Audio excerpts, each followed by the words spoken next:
Bir doktora ayol hikoya qilib beryapti. Ota-onasining boshidan o'tgan voqeani. Aytadilarki, bir oilada 12 ta o'g'il va bir qiz bor ekan.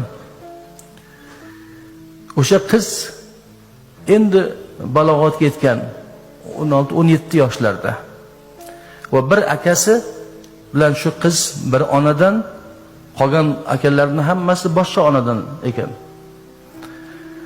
U qiz saraton kasali bilan og'rib qoldi deydi.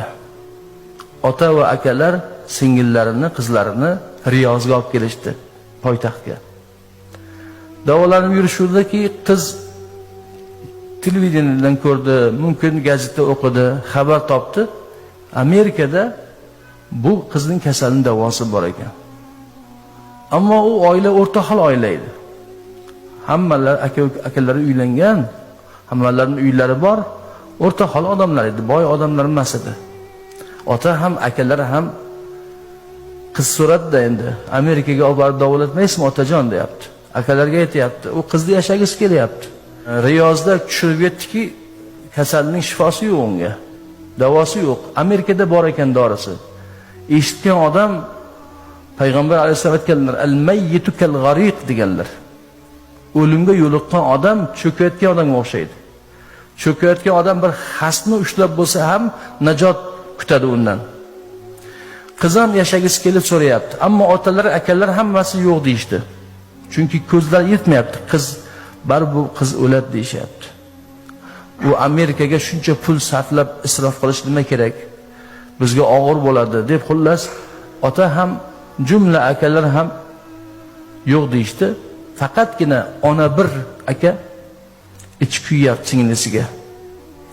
U akasi uylangan, uyi xotiri bilan o'zi bilan sheriklikda uylari, o'rta hol odam. Shu aka singlisiga rahim qilib Amerikaga ketishga tayyorgarlik ko'ra boshladi deydi. Xotiniga aytmasdan uyini garovga qo'yib pul oldi. Ayoli bilib qolgach, janjalni to'polonni qilib otasiga ketib qoldi. To qaroringdan qaytsang uyga kelaman dedi. Akalar ham qarshi, ota ham qarshi. Ammo ona bir jigar aka singlisini olib Amerikaga ketdi deydi. 8 oy yashashdi Amerikada. 8 oy davolatdi. 8 oydan keyin singli vafot qildi. Ammo u uyning puli hammasi, butun bor yo'g'i u akani 8 oyga sarf bo'ldi singil uchun. Singilga 8 oy yaxshi hayotni yashatdi akasi. Rahim qilib, umidlantirib. 8 oydan keyin vafot qildi. Safarat elchixona orqali qizning jasadini Saudiyaga olib kelishdi. Saudiyada u akani ota va akalarning malomati, uysiz qolgan xotinning janjali kutib turardi. Malomatga qoldi u bechora. Kelgandan keyin uyi yo'q, ishi ham 8 oyda ishdan ham ayrilgan. Oxiri bir firmaga ishga kirib taksilik qila boshladi.